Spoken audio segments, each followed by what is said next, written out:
Welcome back to Thursday Thoughts.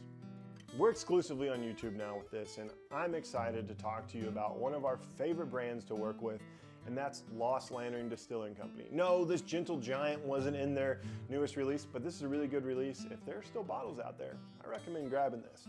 But today we're gonna give you our thought on the Spring 25 collection, and more importantly, the finishes. And I just wanna give a huge shout out to 1027 and Amy Murnoff for packaging this up along with Adam and Nora and allowing us to sample these. Without our PR teams, without these brands willing to work with us, this content would never happen. So thank you for all of the partnership there. So today we're going to be talking about finished whiskeys in particular. Finished whiskeys, I think, are here to stay. That's the first thought. They're not going anywhere. They are here to stay. Now, what finishes will be here? We've talked about these quite recently on the podcast. Tequila being one of the ones that have elevated nicely, but will there be new interesting cask? Will something replace the infamous embryonic cask? For the love of God, I hope so. But that's just my second thought. Sometimes finishing whiskey isn't always what it's cracked up to be. But this set of whiskeys that Adam and Nora created are traditional. There are some, interesting ones.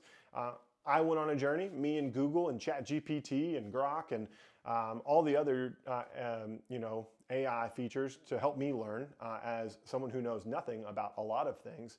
I'm excited to tell you about my journey in uncovering these different finishes that they explored. We're gonna first start with their Pamu finish, New York Straight Rye Whiskey from Finger Lakes Distilling. This is a 91.7, comes in at $100 MSRP or SRP, whatever it is in spirits. And it is a 80-20 year rye whiskey. So let's talk a little bit about what Pamu is first. Pamu is apple brandy or Calvados, and which are the same thing, just made in France, and then apple juice or apple cider. And so Pamu means apple, literally. What they do is they take this and they blend it together to make Pamu. And so it was really nice to be able to explore the base spirit that these were finished in for all three of the whiskeys that I'm going to talk about today. So I'm going to give you a little bit of tasting notes on what I thought of Pamu. Pamu was very sweet, it was fresh, very apple, but it was that juice box apple juice type of note that stood out to me throughout the process. It's super sweet. Think of that Welch's grape juice and sticky finish. My mouth was very sticky at the end of that with the flavor profiles. So it was a very thick, liquid, I feel like, on my palate. Now, getting into the overall whiskey itself, the nose was very spearminty, so that rye whiskey started to shine through. There was vanilla, touch of alcohol, mint, and then, hints of cinnamon, those traditional rye whiskey notes.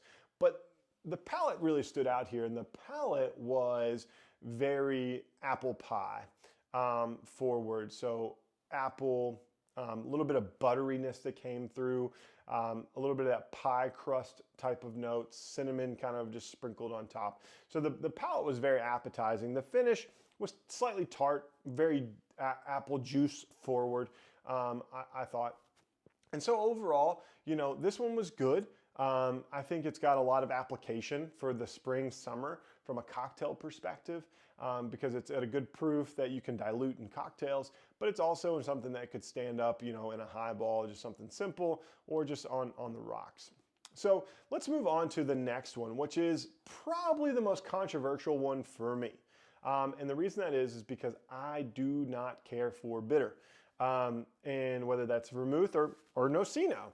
And so what is Nocino, if I'm saying that right even, is this. It's a liqueur or a digestif made of green unripe walnuts. Doesn't that sound delicious? We will literally make alcohol out of anything apparently these days. So going into this, it was dark, like really dark, like motor oil color. And I was not very happy to nose and drink this, but I gave it a try because why not? So this was very herbaceous. It was cut wood, very nutty, herbal on the palate, really kind of sweet, which was really interesting to me. And then long and strong. This finish was there, like you knew it was there. And so this was put in a Watershed 8-year-old single cask, 126 proof. I believe this one may be sold out already. So make sure you're checking LostLantern.com for any of these three if they sound appetizing to you, to go grab those.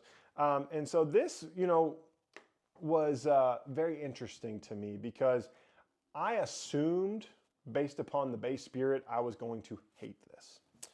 What I will tell you, thought number 3, and spoiler, this was my favorite of the bunch.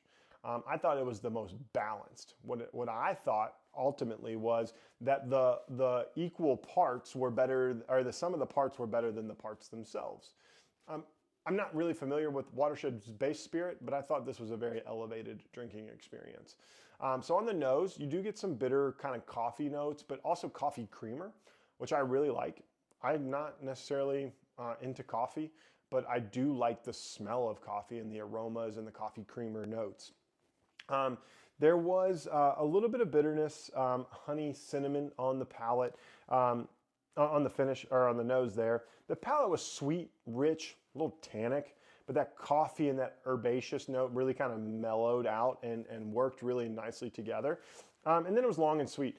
But I thought that this was just kind of the most complex but whole of the three of the whiskeys that I drank tonight for Thursday Thoughts and preparing for this.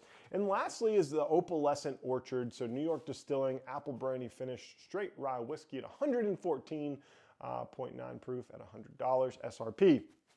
Apple Brandy is fermented apples, I'm guessing. This comes with a mash bill of 72, 16, 12. It's 7 years old. So what does apple brandy taste like? It was sweet, white grape. It was almost more white wine to me than apple brandy. It was drying on the palate. There was a little bit of honey and vanilla, pretty standard. But that finish was stewed apple. I really like that stewed apple note at the end, where the Pamu was that juice box Welch's type of drink. So it's really interesting to see how those two play against each other because they're a derivative of one another. On this one, the nose was pretty much standard to me. You got a little bit of mint, you got a little bit of cinnamon, honey, vanilla, but the palate was warm cinnamon, and apple pie comes through on this one again. I love food. If you've not known that about me, I really do love food. And then lastly this had a very juice-like finish though. So you do get that apple juice texture and feel and mouthfeel to this overall. So it's very enjoyable. What I will say is Adam and Nora do a phenomenal job of allowing me and the rest of their consumers to try whiskey from around the country. You don't always get that. You may not be going after a Santa Fe Spirits apple brandy finish or an Andalusia tequila finished, peated Texas single malt. It might not be your thing. But they're going to bring that to you in a way that you might be willing to digest that and try that through their program and what they've created.